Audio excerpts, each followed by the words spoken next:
usted viene a la iglesia y tiene esa sensación de abandono, de ausencia espiritual, comience a alabar a Dios en su corazón, esfuércese, tenga memoria, mire de dónde Dios le trajo, lo que Dios hizo por usted. Hace muchos años atrás, cuando pasamos momentos muy difíciles en mi vida, que los médicos decían que me iba a morir, eran noches que parece que nunca se terminaban, las noches eran tan largas, yo solo me desesperaba y quería ver cómo amanecía, necesitaba ver la luz del día, no había paz en mi corazón. Y yo le decía a Dios, si me regalás, Señor, aunque sea 5 años más de vida, 5 años le pedí a Dios. Gloria a Dios. Aleluya. Si me diera 5 años más, Señor. Porque los médicos no me daban ni 6 meses de vida. Todos los estudios salían mal. Todos los estudios eran malísimos. Y todo lo que los médicos decían en mi mente yo lo aceptaba porque yo venía del mundo. Yo no nací en una iglesia evangélica como muchos de los que están acá tienen el privilegio. Hermano, yo a los 15 años me conocía los rincones y las cuevas más oscuras de Constitución, a los 15 años. Yo entraba a lugares en Constitución donde entraban los taxistas. Bueno, no tengo ni idea, entraban los taxistas, mejor ni averigüe. Pero vengo de esas cosas oscuras de la vida. Y cuando me dijo, yo vos tenés esto, flaco, y me diagnosticaba, si se puede ser, y hacía memoria. Y decía, sí, puede ser. Y claro, y tu mente lo acepta. Acepta porque pisaste el barro, estuviste en el barro, sabés que algo pudo haber pasado ahí. Pero cuando empezaba la amargura y la tristeza y la aflicción, llegaba a mi corazón. Y cada vez era más fuerte y no tenía paz y me desesperaba porque sabía que me iba a morir. Empecé a entrar en oración, madrugada, noches enteras en la presencia del Señor.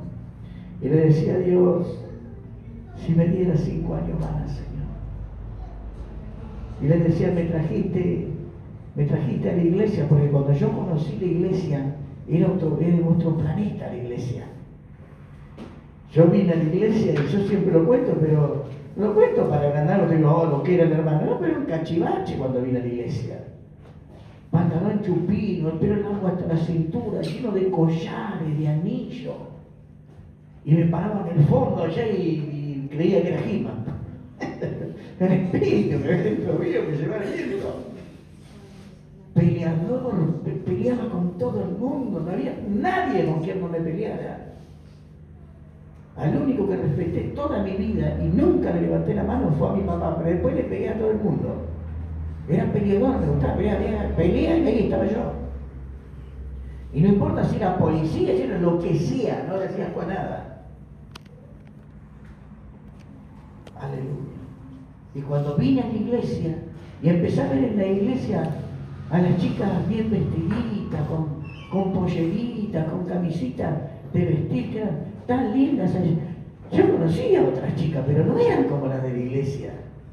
¿Viste? Y a los pibes, los pibes tan bien vestiditos.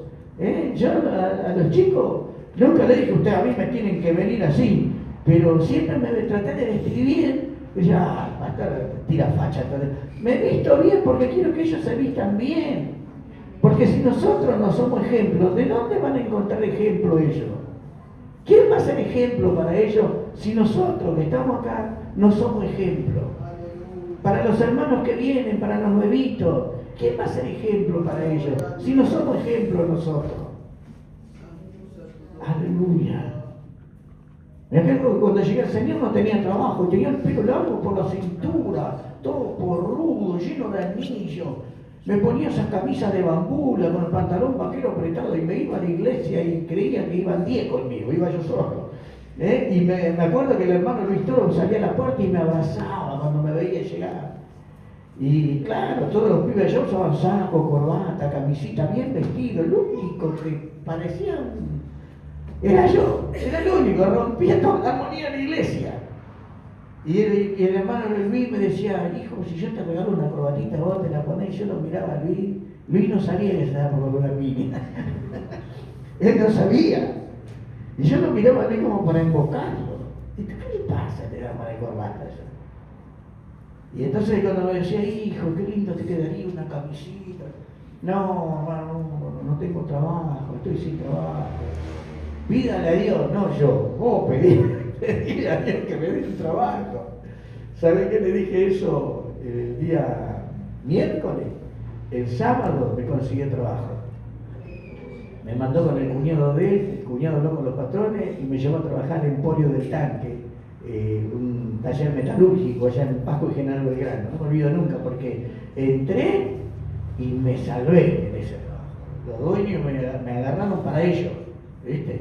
Al principio fue difícil, pero me agarraron para ellos, echaron a todo el mundo menos a mí no me querían echar. Veo que antes los talleres metalúrgicos había momentos en que bajaba mucho el trabajo. Bueno, había bajado tanto que hasta los soldadores se fueron a la casa, pero yo me quedé con el dueño. Yo tenía tantas ganas de trabajar cuando vine al Señor porque quería tener una Biblia. A mí me gustaría comprarme una camisita como tienen los muchachos y un pantalón de vestir. Yo no tenía esa ropa, pero no tenía trabajo. Y no quería volver a la panadería. Toda la vida trabajé en panadería. No quería volver a la panadería. Yo además sentía rencor en el corazón con Dios porque parece que todos los trabajos que me querían dar eran todos de panadería. Yo en panadería no quería. Porque entrar a la panadería era no volver nunca más a la iglesia. Aleluya. Y sabe que me salió ese trabajo y con el primer cobro de la primera semana que pagaban bien, me fui a Solano a comprar ropa. Aquí el don de sospecha. ¿Qué me compré? Me compré un pantalón Wrangler, una camisa de vacuna y una zapatilla tope. Qué asco de persona. Me costaba mucho, no tenía nadie al lado mío que me aconseje, que me guíe. Y aparece el tipo en el culto y cuando llego el hermano mío estaba allá en el fondo, yo con el pelo todo mojado, así, parecía estos perros caniches con el pelo largo, llego allá a la puerta, algo así, se me viene Luis Toro de allá adelante. Él sabía que había cobrado. Y viene Luis, me abraza y me mira y me dice, hijito, yo quería darte una oportunidad hoy. Hacía como 5 meses que me congregaba y nunca me habían dado una oportunidad en la iglesia. Así que si vos te quejás porque está un mes sentado, y vino Luis, me abrazó y me dijo, yo te quería dar una oportunidad, y vos venías así. Y yo me miré, tenía una facha bárbara. Y sí, tenía una facha bárbara. Y me dice, y te venía así. Y ahí me cayó la ficha. Claro, el hermano estaba esperando que me compre un pantaloncito vestido, un par de zapatos. Y ahí empecé a sufrir por dentro, porque hasta que no sufrís por dentro y te das cuenta que estás haciendo algunas cosas mal, las cosas no cambian. Y me acuerdo que voy a un culto con mi mejor ropa, toda esa era la ropa que yo tenía. Y voy a un culto y me siento al lado de la que hoy es mi suegra, y estaba predicando un predicador y dice, ver este pantalón que tengo puesto, me lo regaló el Señor. No, Dios regala ropa. Y yo no sabía. Y la miré de reojo, mi suegra me miró. Y dice, este saco me lo regaló el Señor. Ah, no, aguanté mal. Doña, ¿Dios regala ropa? Porque no sabía. Y el predicador, esta corbata que tengo me la regaló el Señor. Ah, yo qué onda, dije, dígame, suena Tania, Dios regala corbata. Y ella me miró y me dijo, sí, hijo, tenés que pedirle a Dios y Dios te va a regalar. Ah, tan preocupado que estaba yo porque me había comprado una camisa de bambú y un pantalón vaquero. Estaba re afligido, estaba mortificado porque había hecho las cosas mal. Y me acuerdo que esa noche vine a mi casa y cuando estaban todos durmiendo me levanté y fui al comedor de mi casa a orar y me arrodillé en el comedor, en el oscuro, serían 2 o 3 de la mañana. Y le dije al Señor, Señor, si vos al que le regalaste ropa al predicador, ¿no tendrías para darme un pantalón y una camisa? Oraba para adentro, ¿viste cómo oraba Ana? No es que yo estaba a los gritos, ¡ay! Despertando a mi familia, me mataron de un fierrazo. Estaba orando para adentro, arrodillado en un rincón y orando para adentro. No hace falta que nadie te escuche, solamente el Señor. Si te da por gritar, dale, ¿cuál es el problema? No joda a nadie, pero que te oiga el Señor. Y cuando me arrodillé y empecé a orar, yo sentí que alguien se puso de este lado al lado mío y brillaba. Pero de este otro lado apareció otro que yo lo conocía, que cuando iba a pelear, yo lo veía al lado mío. Que era una sombra negra, fea. Cuando yo iba a pelear, yo sentía esa sombra. Yo me quería, que me la reaguantaba, yo sentía esa sombra al lado mío. Y también esa madrugada, yo sentí que estaba al lado mío cuando yo me arrodillé. Y yo no quería abrir los ojos, porque no quería verlo. Porque sin abrir los ojos, yo veía una luz al lado mío. Pero no quería mirar para este lado. Y no le hacía caso. Y después me empecé a agrandar en la oración y le dije, Señor, si tuviera también una corbata para darme. Cuando te ya nací manguero, empecé a pedir en la oración y me quedé llorando un rato largo. Porque yo sentí que esa luz que estaba al lado mío me abrazaba. No se puede explicar, con experiencia con Dios. Tener historia con Dios es lo mejor que te puede pasar. Los demás no te van a creer, te van a llamar mentiroso. ¿Pero qué te importa vos? ¿Sabe, hermano? Habré estado una hora orando en silencio y llorando. Me sequé, fui y me acosté. Al otro día, como la de la tarde, estábamos con mi hermano así, en la cama, y mi hermano se levanta y me dice, Moro, mirá, pasame la bolsa, ya estaba en los pelos. Y en una bolsa negra, así, con cierre, estaba colgado en la percha, un traje nuevito que él tenía, azul marino oscuro. Y me dice, abrí, la abrí, y me dice, probátelo. Y yo nunca me había puesto un traje en mi vida, ¿sabes lo que era mi vida? Mi hermano usaba traje y todo el mundo le quería pegar cuando iba al baile, y yo me peleaba con todo el mundo para que no le pegue. Porque no podías ir al baile con traje, y él iba con traje. Y vos ibas al baile y te servían, te ponían una botella de cerveza o una botella de gacha. No es como la que vos pedías un vasito de te ponían una botella. Así era el baile. ¿Entendés? Y mi hermano iba a la barra y quería un destornillador. Y los negros lo miraban de arriba abajo. Y yo con otro amigo mío lo rodeábamos para que no le pegue, porque vos ibas al Pobar, o los otros, ibas a la casona, o exclusivo para vos, que era todo para chicos que vestían ropita pinzada, bueno, pero nosotros éramos negros. Entonces, y nosotros estábamos en cualquier lado, no había problema. Pero tenías que rodearlo a mi hermano porque le pegaban patadas por abajo, o cuando él se movía le metían un pechazo así, lo descolocaban, solo por caminar, porque quería pegarle, porque no podía ir vestido así. Aleluya.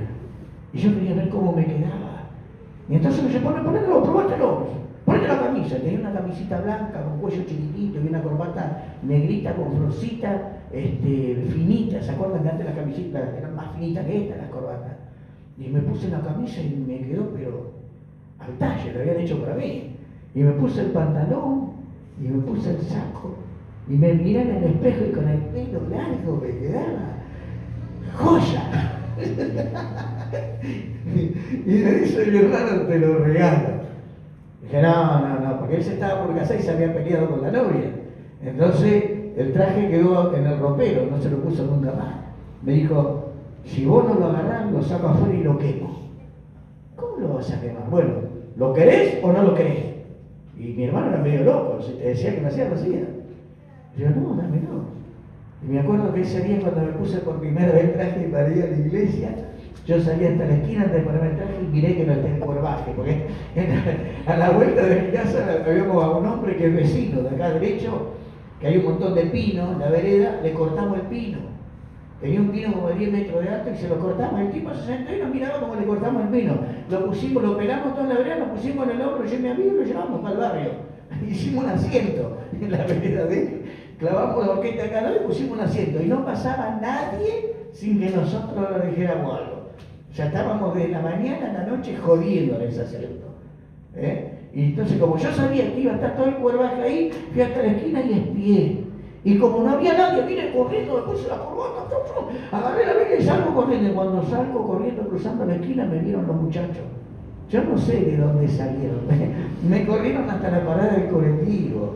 El colectivero nos dejaba que suba el colectivo y me decían villero y me agarraban de la corbata. Y mirá el pelo que tenés, villero, y te pones saco y corbata. ¿Qué sos ahora? ¿Pero qué sos pastores. Y el colectivo se mataba la risa y no arrancaba. Se llenó el colectivo de los pibes.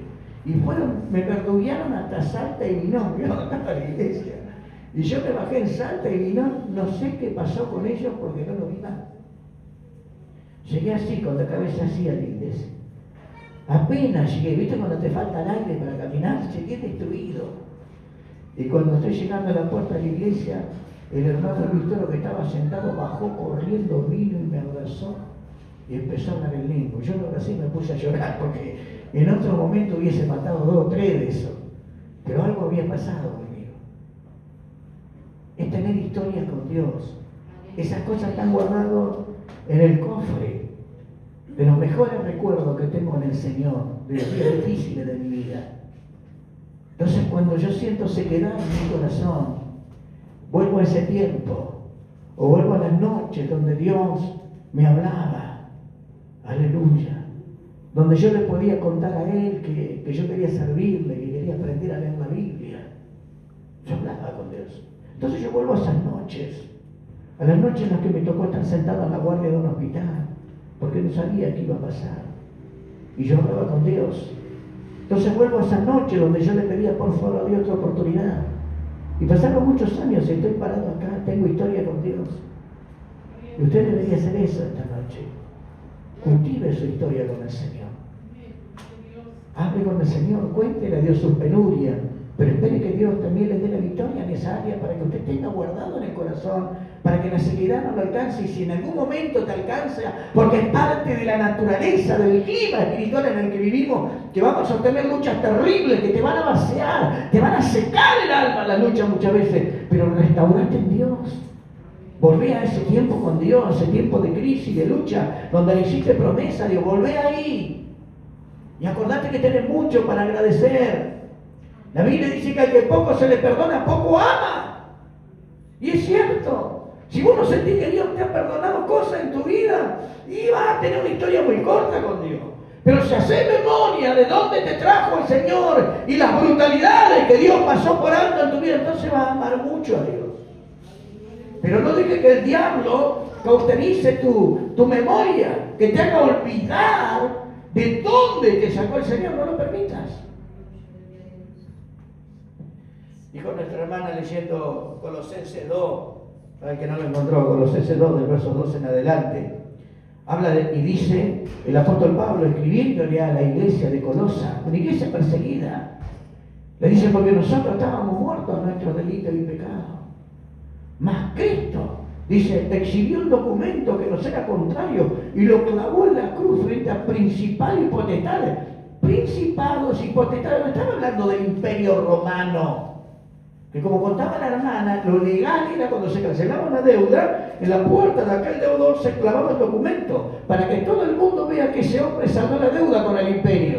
Porque cuando vos le debías al imperio, porque lo único que te prestaba era el imperio. Aleluya.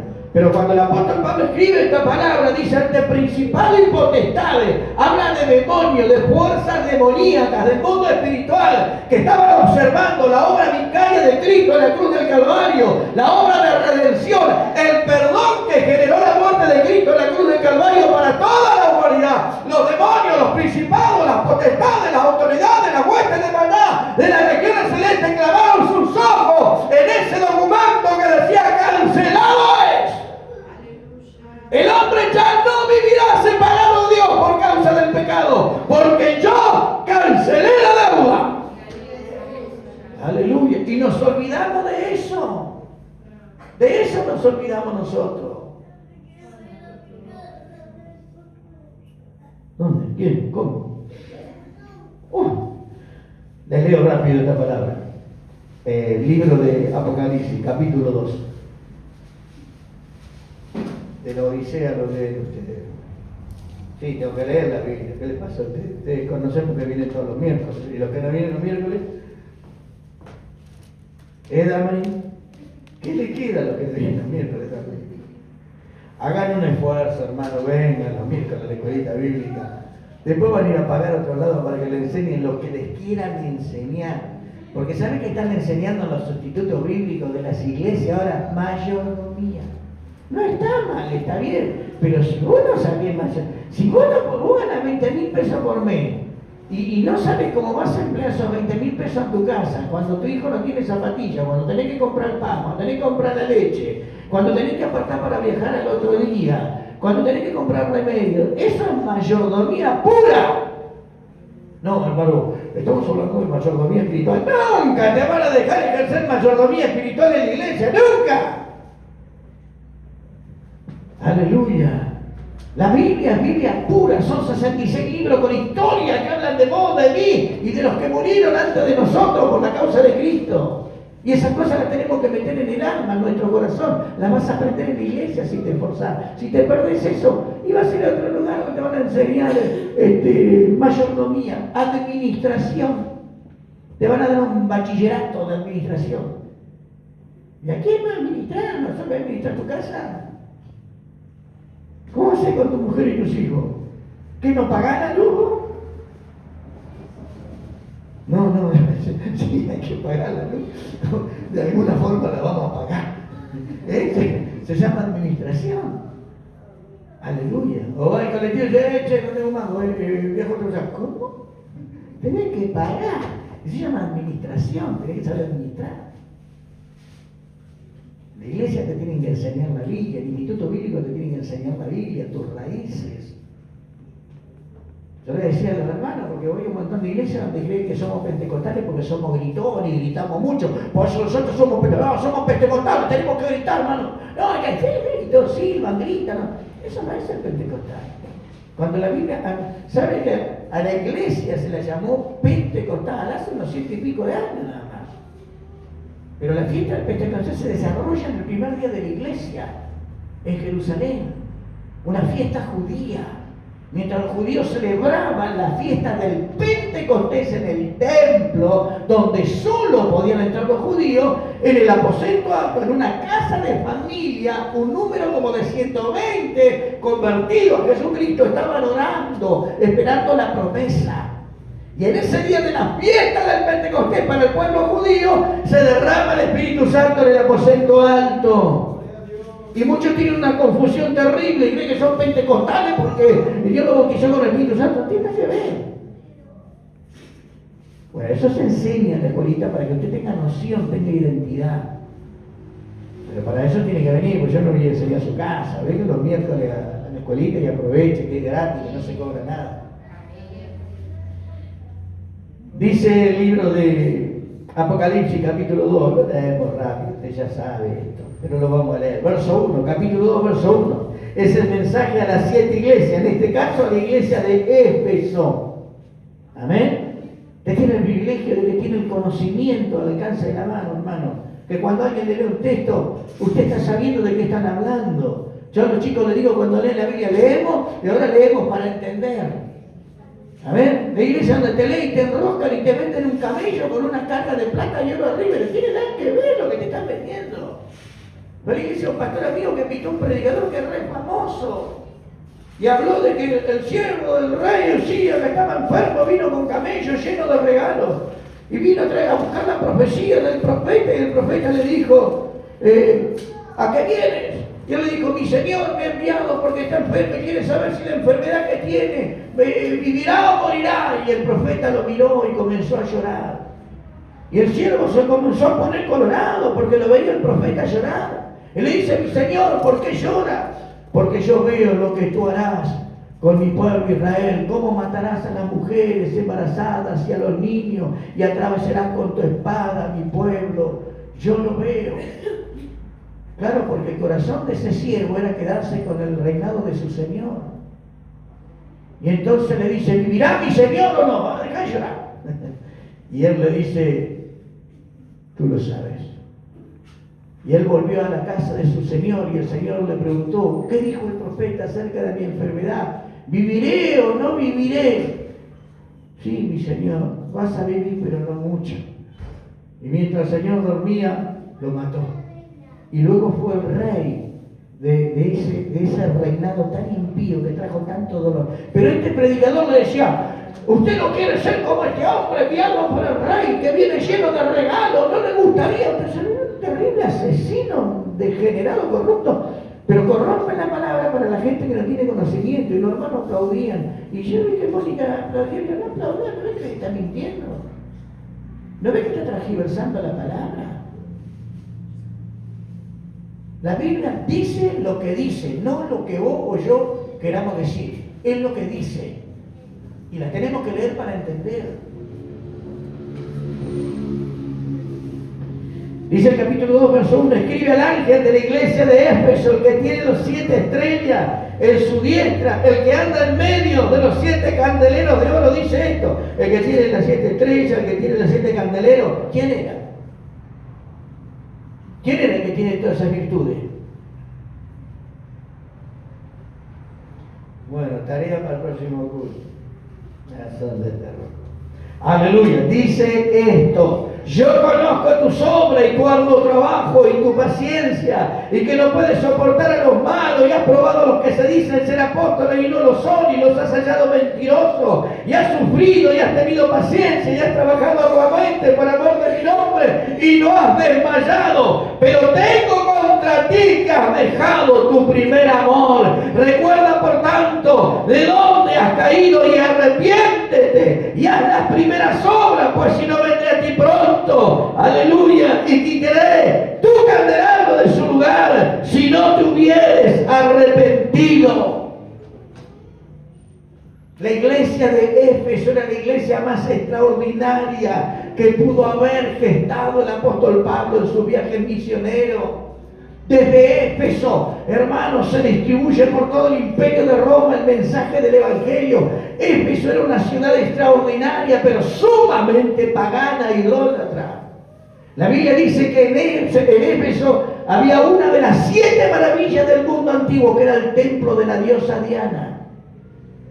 Y ahí Pablo llega con el Evangelio, y fue una lucha terrible la que tuvo que tener Pablo en ese lugar, pero se quedó Pablo en ese lugar y estableció la iglesia, y murió el paganismo. El mensaje de Pablo fue tan fuerte, tan contundente.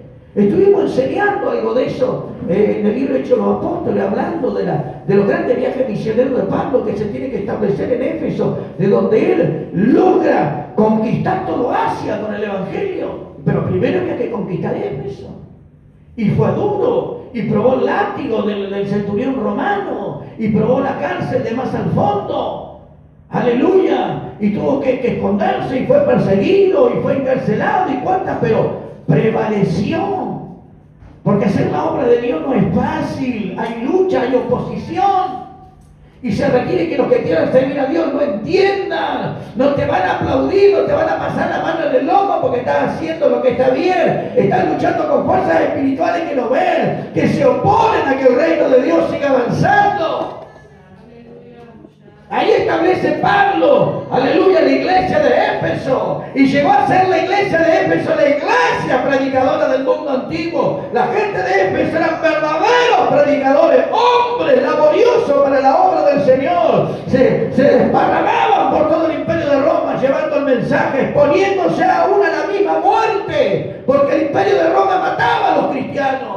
Pero estos tipos amaban a Dios tan profundamente, habían salido de la ceguera de la idolatría, ahora tenían a Cristo en el corazón, el Espíritu de Dios los había sellado, ahora se jugaban la vida por Cristo.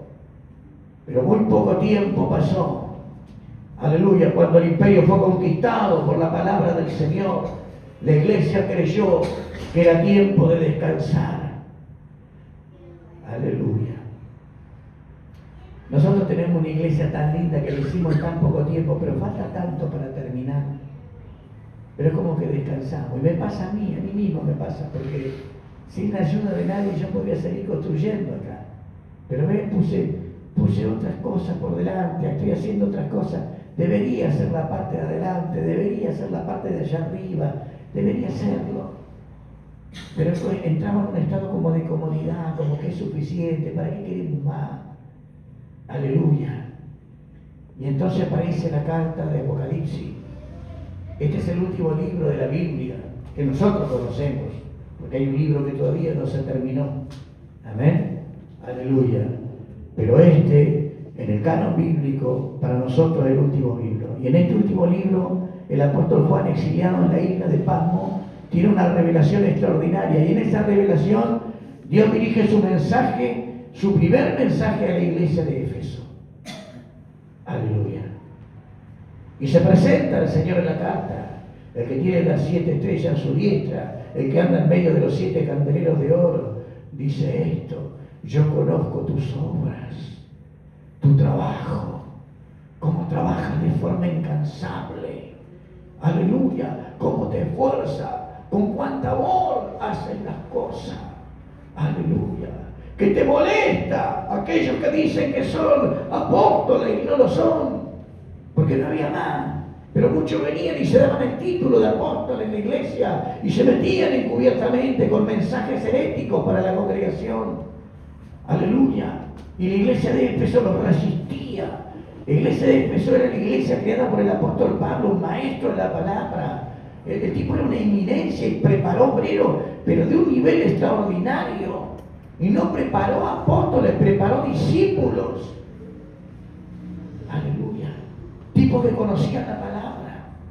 Pero pasó algo y el Señor se lo reclama. Le dice: pero tengo contra ti que has dejado tu primer amor. Aleluya. El amor con el que me serviste al principio, lo dejaste. Hoy me sirves con tu fuerza. Aleluya.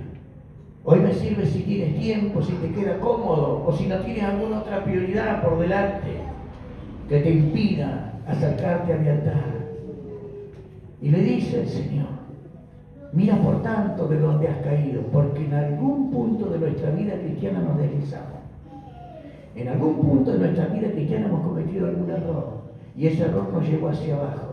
Los errores que nosotros cometemos, las equivocaciones, los pecados, si te gustan más, son las que te llevan para abajo, no te elevan a la presencia del Señor. No te dan la fuerza para conquistar el mundo espiritual, te deterioran espiritualmente. Entonces, el escritor de la carta de Apocalipsis a la iglesia de Éfeso le dice: mira por tanto de dónde has caído y arrepiéntete. Aleluya. La palabra arrepentimiento en la Biblia es clave. En la vida cristiana la palabra arrepentimiento es clave. Sin arrepentimiento no hay posibilidad de seguir avanzando. Por eso es necesario reconocer nuestros errores y arrepentirnos en nuestro corazón. El arrepentimiento purifica el corazón, el alma. Te da la oportunidad de seguir andando en el Señor. Pero tenés que experimentarlo, es una experiencia como tantas que vas a tener en el Señor. El arrepentimiento es una experiencia que tenés que experimentar en tu vida. No te lo puede meter nadie a la fuerza. Aleluya. Ahora, el arrepentimiento es un producto y una obra del Espíritu Santo en la vida del salvado. Aún en el inconverso que está escuchando la palabra del otro lado de la calle, el Espíritu Santo comienza a romper esas cuestiones que están en su corazón y produce arrepentimiento en el corazón de ese hombre, que se droga o que roba o que golpea o el pecado que fuere. El Espíritu Santo comienza a redarguir en su mente y en su corazón y comienza a producir la fuerza que cultiva el arrepentimiento. Nosotros tenemos que pedirle al Señor que a través del Espíritu Santo produzca en nosotros ese sentir de arrepentimiento, para que no nos quedemos en el conformismo de lo que somos, porque no nos llamó el Señor para que seamos lo que somos, espectadores o gente que viene y aplaude o gente que dice: no, tengo que ir porque si no el pastor, viste que después... No te llamó para eso el Señor. Estaba contento el Señor con tu trabajo original. Aleluya. Aunque no leías bien la Biblia, no conocías mucho, pero el Señor estaba contento porque te esforzaba, porque lo que hacías lo hacías con amor, porque no estabas cuestionando nada hoy, porque siempre yo y el otro cuando. No cuestionaba, lo hacías por amor. Y le pasó a la iglesia de Éfeso, que dio su vida al principio por el Señor, pero que ahora entró en el conformismo. Aleluya. Y entra el Señor con esta palabra: pero tengo contra ti que has dejado tu primer amor. ¿Sabes lo que significa dejar, no? Porque escuchamos un montón de veces: has perdido. Una cosa es perder algo y otra cosa es dejar algo. ¿Entienden la diferencia? Aleluya. Una cosa es que vayas al almacén y compres medio kilo de pan. ¿Sí? Aleluya. Compraste medio kilo de pan, pero te fuiste sin el pan. Lo dejaste. Otra cosa es que vengas en el camino y no te diste cuenta que la bolsa estaba rota y llegaste a tu casa y perdiste el pan en el camino. La Biblia dice, pero tengo contra ti que has dejado. Fue voluntario, fue tu decisión.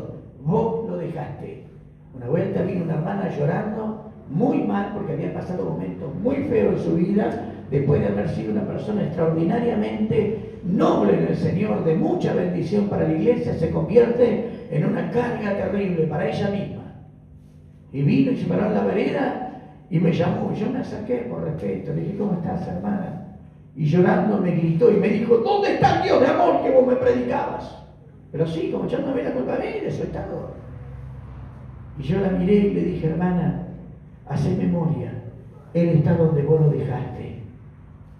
Y yo entiendo que fue del Espíritu Santo eso, porque no tengo esa forma de resolver algunas cuestiones en mi vida. Entonces entiendo que fue del Espíritu Santo. Enmudeció, agachó la cabeza y se fue. Hermano, lo que nosotros dejamos, lo dejamos por nuestra propia voluntad. Tenemos que hacer memoria. ¿A dónde lo dejamos y por qué lo dejamos?